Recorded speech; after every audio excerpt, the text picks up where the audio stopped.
بسم الله السلام عليكم ورحمة الله وبركاته ولاشين آمن عليكم وفشيال وان إذا السلام ومدى الصوماليات مركز تودة الدنيا ذي كتشوكتان بس سلام كدب شالت وحن سوق لي بيج كيجا آمن عليكم وفشيال وحن سوق لي عروري ذي الصوماليات وما ننتي عيد مال عروة أو عيال عياران تكامل كسور جيد الدعوة لقو قبصدي أو لقى الربين مقعدة لقى قرطة إن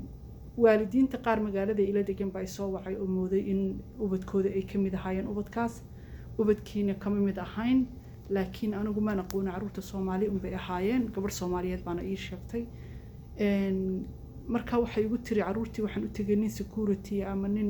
waardiya uu haysto oo qolada dukaan kalena ay leeyihiin waxbay naga xadeen caruurtiina ninka wuxuu si gooni iigu sheegay in waxba xadin oo been laga sheeganayo been abuur lagu sameeyay marka tala walaaltinimo aniga idin soo siinay inaad ubadkiina ogaataan meesha ay marayaan iyo inay magacyada ay iska bixinin badana waad ogtihiin askarta dadka waaweyn baa xitaa ka baqa markay arkaan marka qaar marka nimanka security-ga inta badan ee moolasha ka shaqeeya dukaamada waaweyn ka shaqeeya wadamadan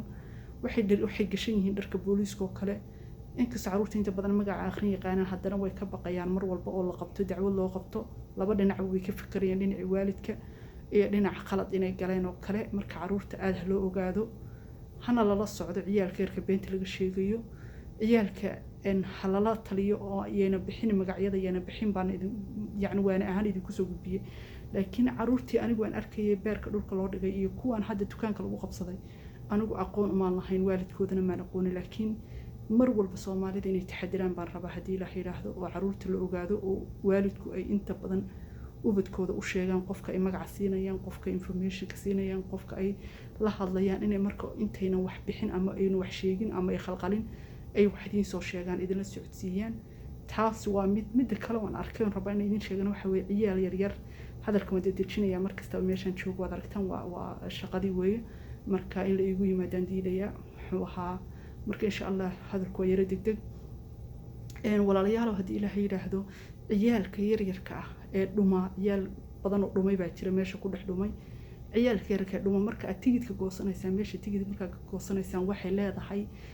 warqad yar bay siinayaan sticker yar oo magaca iyo telefonkana ku qortaan ah ilmahana dhabarka loogu dhajiyo hadii matal ilmaha uu dhimo waalidka la soo raadiyo kale marka ilmaha taa u sameeyay ilmo yar waxaad arkaysaa aan magaci waalidka aqoonin ilmaha waalidka magaciisa fahansiiya u sharaxa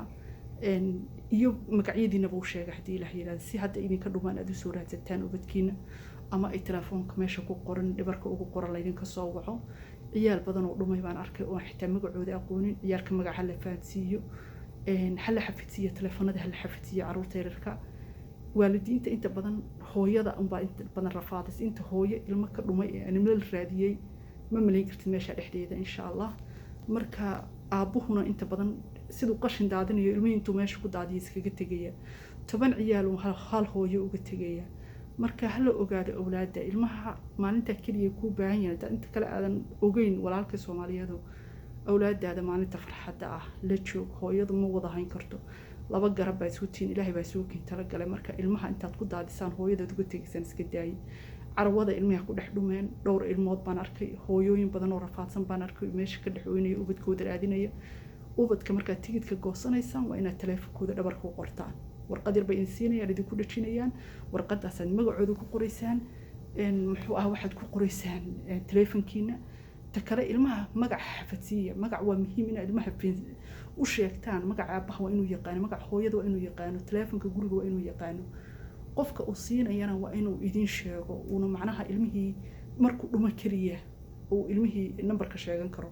laakiin caruurta dhowr iyo 10 jirada waa in qofka ay macluumaadka information ka siinayaan idin la socodsiiyaan waa inaynan iska bixin information ka idin kun ogeyn marka caruurta in badan baa khaladaad badan baa Soomaalida aan ku arkay una baahan in la saxo caruurta aad iyo aad u baahan yihiin in waxyaabo badan oo banaanka markay tagaan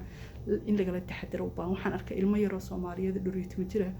oo ilmo yar oo caraba ay baadayaan oo marba lacag ka qaadanayaan saaxiibna isaga dhigayaan waan ka qabta waxaan ku yiri maxay ku yihiin saaxiib ay leeyihiin bigur laakiin markastaba hooyadii iyo waalidkii lacag soo siinayay ma oga ilmaheeda in lacag laga qaadanayo waxa keenay waxa soo dhan waxa keenay ilmihii wuxuu u baahan yahay sharaxaad badan in lacagtiisa aan bilaash la isaga qaadan karin inuuna baqin inuu magacyadiisa iska bixinin inuu khalkhalin inuu waxyaabo badan ilmihii waa inaad awood caqliyan aad kasoo dhistaan baa loo baahan yahay ilmihii carwaad keenaysaa carwadii baad iskaga fasaxaysaan aabihii wuu keenaya wuu daadinaya carruurtii wuu ka tegaya hooyadii iskuma wada hayn karto 10 qof iskuma hayn karto hal mar marka khaladaadkaas carwada marka la tago meelaha ciyaarka lagu ciyaarsiiyay ee fara badan oo muslimiinta isugu yimaadaan baan ku arkay muslim badan baa meesha yimaada meesha way badan tahay Soomaali kaliya meesha ma joogaan marka maadaama meesha lagu badan yahay ubadkii lama oga ubadkii kuwii dukaanka aadana waa la qabsanaya tuuganima lagu qabsanaya dambi ayna gelin baa lagu qabsanaya marka aad iyo aad carruurta ula socdo insha Allah wassalaamu calaykum waraxmatullaahi wabarakaatuh laakiin waalidiintii gabadhii la soo hadashay ubadkaaga kuma jirin meesha والسلام عليكم ورحمة الله وبركاته.